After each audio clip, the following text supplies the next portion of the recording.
अब इस बात का रोना समाप्त कि हमें मिला नहीं मिल रहा हो तो वो दुर्लभ है, और नहीं मिल रहा एक दुर्लभ है और फिर भी मिल चुका है। तो अब इस बात की समझ जागनी चाहिए कि जो दुर्लभ होके भी हमें प्राप्त हो चुका है, दुर्लभ होने के बाद भी प्राप्त हो चुका है, जो दुर्लभ होके भी प्राप्त हो चुका है, इसका मतलब है कि अब उसके सदुपयोग करने की हमारे मन में भावनाएं जागनी चाहिए। जीवन को हम बहुत हल्के में ले रहे हैं। जैसे कभी कभी हम किसी विरोधी को बहुत हल्के में ले लेते हैं। ये सोचते हैं कि जैसे खरगोश और कछुए की बात सुनी होगी, खरगोश ने कछुए को बहुत हल्के में ले लिया, जीवन भर पछताता रहा। किसी प्रतिपक्षी को, किसी विरोधी को बहुत हल्के में ले लो, और जब वो हमसे आगे निकल जाता है, जब वो हम पर भारी पड़ने लगता है, तब फिर हमारी चिंताएं बढ़ती कि ओहो मैं तो गलत समझ बैठा।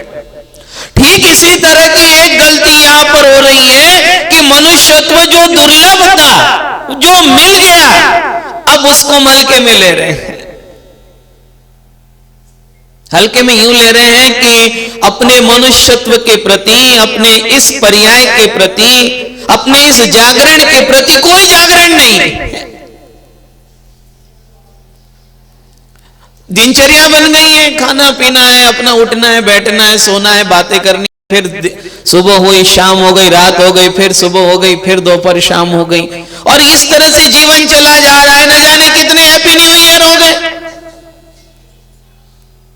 हर साल की खुशी मना करके अगले साल के लिए फिर तैयार हो जाते हैं। लेकिन उस पूरे वर्ष में अगर आप अपने से पूछे कि आपने क्या किया, अपने लिए क्या किया, अपने लिए क्या किया,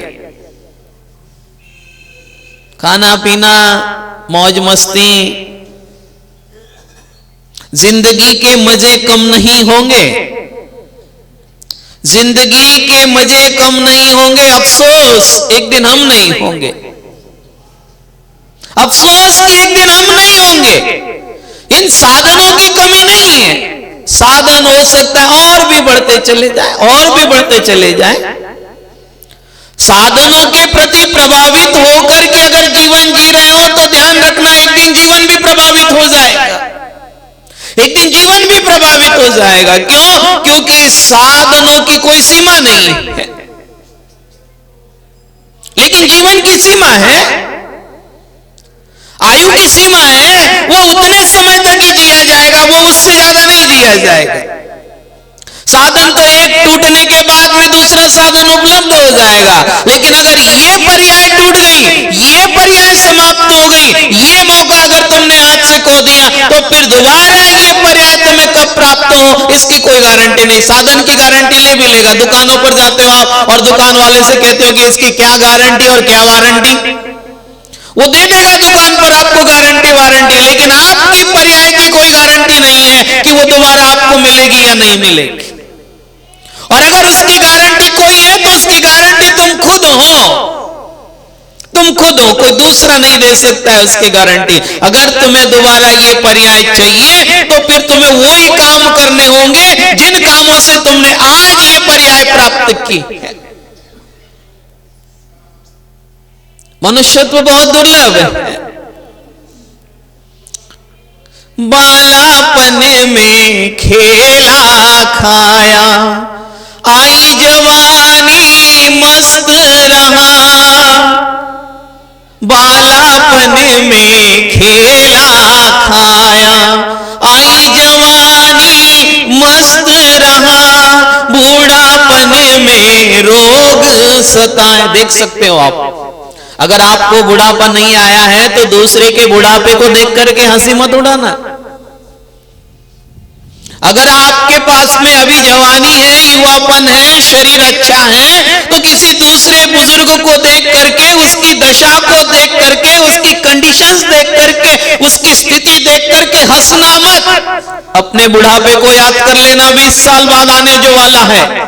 उसको याद कर लेना। और ये अब उस बुढ़ापे में, उस कमजोरी में, उस दुर्दशा में अपने दर्शन करना कि यही कंडीशंस, यही स्थिति मेरी होगी। बूढ़ापन में रोग सताए, खाट पड़ा पछताएगा, फिर पीछे पछताएगा। नाम प्रभु का जप ले बंदे, फिर पीछे क्या पर्याय मिली है। अगर किसी से कहो कि चल मंदिर चल, अरे जा भाई मंदिर जा, ये हमारा काम नहीं मंदिर जाने का। अच्छे काम करने में प्रेरणाएं देनी पड़ती। देखिए कमाल की बात, बड़ा अफसोस है, अच्छे काम करने के लिए प्रेरणा देनी पड़ती है और बुरे काम बिना प्रेरणा के आदमी खुद करने को तैयार है, खुद तैयार है। तुमसे लागी लगन याद कराना पड़ता है, नमोकार मंत्र याद कराना पड़ता है, लेकिन किसी को गाली याद नहीं करानी पड़ती, वो खुद याद हो जाती है। नमोकार मंत्र तो कई महीनों में याद होगा, और वो तो ऐसा सिस्टम है ऑटोमेटिक कि बिना कुछ किए अपने आप 1 महीने में जाने कितना एवरेज निकल आएगा, प्रतिदिन का 4-5 का एवरेज निकलेगा। बुरे संस्कार देने नहीं पड़ते, बुरे संस्कार व्यक्ति स्वयं प्राप्त कर रहा है, और अच्छे संस्कारों में मेहनत करनी पड़ रही है। मेहनत करने के बाद भी, अच्छे संस्कार दिलाए जाने के बाद भी, प्रेरणा देने के बाद भी व्यक्ति अच्छाइयों को ग्रहण नहीं कर पा रहा है। अगर वो अच्छाइयों को ग्रहण कर ले, जीवन के महत्वपूर्ण अंश को समझ ले कि जीवन कितना महत्वपूर्ण है। देखो अक्सर होता क्या है संसार में, आपके पास है तो आप उसका महत्व नहीं समझ रहे हैं, और जो आपके पास है वो मेरे पास नहीं है तो मैं तुम्हारे पास देख करके उसका महत्व समझ रहा हूं कि ये कितना कीमती है। जब हमारे पास होता है तो हम उसका मूल्यांकन नहीं करते हैं, और जब वो हमारे हाथों से निकल जाता है तो हम सोचते हैं कि अरे ये तो पहले मेरे पास था, मैं उस समय इसका लाभ नहीं उठा पाया। जाकर के किसी पशु पर्याय के जीव को पूछना कि उसकी नजरों में मनुष्यत्व की क्या कीमत है, जाकर के पूछना उससे। कभी किसी कुत्ते से, गधे से, बैल से, बकरी से, किसी से भी बात करके देखना, उससे पूछना कि उसकी नजर में तुम्हारे मनुष्यत्व की क्या कीमत है। तब तुम्हें पता लगेगा कि जो तुम्हें मिल चुका है वो कितना कीमती सामान है। अभी तो तुम खो रहे हो, फ्री की दावतों में बर्बाद कर रहे हो इसे खाने पीने में। तुम्हारा लक्ष्य ही खाना पीना मौज उड़ाना रह गया है, तुम्हारा और कोई लक्ष्य नहीं रह गया है। और जब तक तुम्हारे लक्ष्य नहीं बदलेंगे, जब तक तुम्हारे उद्देश्य नहीं बदलेंगे, जब तक तुम्हारी ये समझ में नहीं आएगा कि तुम आए क्यों हो। क्यों आए हो भाई? किसी को पता है अपने आने के बारे में, किसी को कि मैं क्यों आया हूं? अगर ये ही पता हो जाता, ये पता लग जाता, या इसे पता लगाने की कोशिश करते, तो आज जिस स्थिति में आप हैं, आज उस स्थिति में आप न होते। लेकिन आपने कोशिश ही नहीं की पता लगाने की। आप जानना ही नहीं चाहते हो, आप समझना ही नहीं चाहते हो।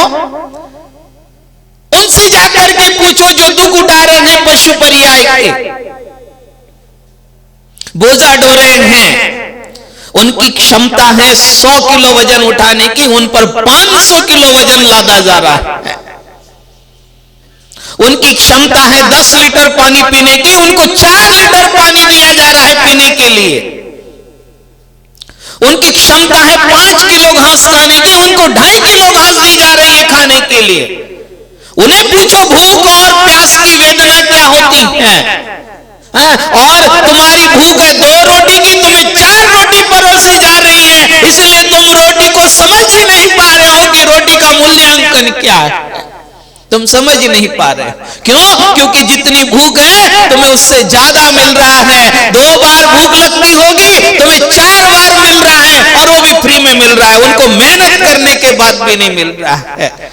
तुम्हारे पास 70 किलो वजन उठाने की क्षमता है, तुम 30 किलो वजन भी नहीं उठा पा रहे हो। उनके पास में 100 किलो वजन उठाने की क्षमता है, उन पर 500 किलो लादा जा रहा है। उनकी भूख 4 रोटी की है, उन्हें 2 रोटी दी जा रही है। तुम्हारी भूख 2 रोटी की है, तुम्हें 4 रोटी दी जा रही है। अब तुम क्या समझोगे इसका महत्व? तुम क्या समझोगे किसी के दुख को? दूसरे के दुख को, दूसरे के दर्द को समझने की, जागरण की बात, दूसरे का दर्द वो ही समझ सकता है जिसका मनुष्यत्व जागा है, जिसके भीतर मनुष्यता जागी है, दूसरे की तकलीफ को। इसलिए महावीर दूसरों की वेदना को समझते हैं। महावीर के समूह शरण में मनुष्य अकेले नहीं थे। महावीर के समूह शरण में केवल देव देवियां नहीं थी। भगवान महावीर ऋषभदेव से महावीर तक के समूह शरण में पशु पर्याय के जीव भी बैठे हुए थे, क्योंकि उनके दर्द को, उनकी वेदना को वो समझते थे, वो पहचान गए थे। उनका मनुष्यत्व जाग चुका था। अगर उनका मनुष्यत्व न जागता तो जो संसार विषय सुख होता तीर्थंकर क्यों त्यागे। ये पंक्तियां सार्थक न हो पाती। ये पंक्तियां इसलिए सार्थक हुई कि उनकी वो आत्मीयता जागी। उन्होंने मनुष्य जाति के जीवों को ही नहीं, उन्होंने तिर्यंच जाति के जीवों के भी दुख और वेदना को समझा। तो उन्होंने नारकियों की वेदना को भी, लेकिन एक नियम है, एक परिधि, एक सीमा है कि नारकी जीव अपने स्थान को छोड़ करके नहीं आ सकता, लेकिन उन्होंने यहां बैठे उनकी वेदना को भी समझा। हम दूसरों की वेदना में हंसते हैं, दूसरे को दुखी देख करके हमें खुशी होती है। धार्मिक लोग नहीं है, मंदिरों में घंटों घंटों बैठे रहते हैं, दूसरों के दुख का मजाक उड़ाते हैं, दूसरों की वेदनाओं में खुशी जिनके चेहरों पर झलकती है। कितने पूजा पाठ कर लो, कितने चावल चढ़ा लो, कितने घंटे बजा लो, अगर दूसरों के दुख में तुम्हारे चेहरे पर प्रसन्नता है और दूसरे का सुख तुम्हारे लिए अगर वेदना का कारण है, तो तुम अपने को कभी धार्मिक कहने की कोशिश मत करना, भूल भी मत करना। लोग झूठे धार्मिक होते जा रहे हैं। कोई महत्व नहीं रह जाता ऐसे लोगों के धार्मिक होने का। मनुष्यत्व को समझो, मनुष्यत्व को जगाओ। ये जो पर्याय मिली है आपके लिए, आपके पास, ये पर्याय कोई ऐसी वैसी पर्याय नहीं है। इसके मूल्यांकन को समझो, इसका मूल्यांकन करो, इसकी कीमत को समझो। अगर इसकी कीमत समझोगे, 1 रुपए का जो मूल्य है, जो 1 रुपए के मूल्य को 1 रुपए का मूल्य समझता है, उसकी नजर में 1 रुपए का महत्व है। जो 1 रुपए का मूल्य ही नहीं जानता, वह उस 1 रुपए की हिफाजत भी नहीं कर सकता है, उसका संरक्षण भी नहीं कर सकता है, वह उसकी सुरक्षा भी नहीं कर सकता है। मनुष्यत्व जब मिला है बहुत दुर्लभ है, बहुत दुर्लभ है। कोई बात नहीं, दुर्लभ है। ग्रंथ कह रहे हैं बड़े भाग मानुष तन पावा। बड़ी दुर्लभता से मनुष्य पर्याय मिली है, बड़े भाग्यवान लोगों को मिली है। अभी जिक्र चल रहा था कि 1 चम्मच में तुम्हारा भी नाम आ गया, तुम्हारा भी नंबर आ गया। छोड़ो, समझो आप बात को। समुद्र भर पानी में चम्मच भर पानी, और उस चम्मच भर पानी में तुम्हारा नाम और तुम्हारा नंबर। अपने भाग्य की सराहना करो, थैंक्स करो परमात्मा का कि उसने कम से कम तुम्हें मौका दिया उस चम्मच भर पानी में आने का। थैंक्स करो। लेकिन तुम तो सुबह से शाम तक रोते रहते हो, भगवान ये नहीं मिला, भगवान वो नहीं मिला, भगवान ये नहीं मिला, भगवान वो नहीं मिला। चलो खुदा न खास्ता भगवान अगर जितनी तुम्हारी शिकायत थी आज की, अगर वो शाम तक पूरी कर दे, तो तुम सुबह कल फिर रोते हुए ही नजर आओगे कि अरे भगवान वो तो मिल गया, लेकिन वो रह गया, वो रह गया। अरे कब खुश हो गए आप लोग? कब इतना मांगोगे परमात्मा से? वो इतना तुम्हें पहले ही दे चुका है कि तुम उसका थैंक्स नहीं कर पा रहे हो। लेकिन भिखारियों के लक्षण क्या हैं? क्या है भिखारियों के लक्षण बताओ? यहां है कोई? सारे हैं? क्या है भिखारी का लक्षण? क्या है भिखारी का लक्षण? है जो मिल जाए उसके बाद भी रोना। मांगना लक्षण नहीं है उसका, मांगना कोई बुरी बात नहीं है, वो तो उसके अपने अशुभ कर्म का उदय है।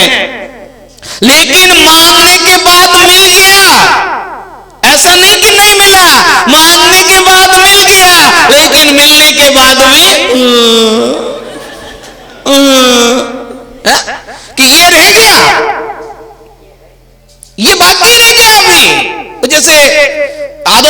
ना कि लड़की वालों से सामान मंगवाते रहो, होली पे, दिवाली पे, दशहरे पे, अभी ये बाकी रह गया, अभी ये बाकी रह गया।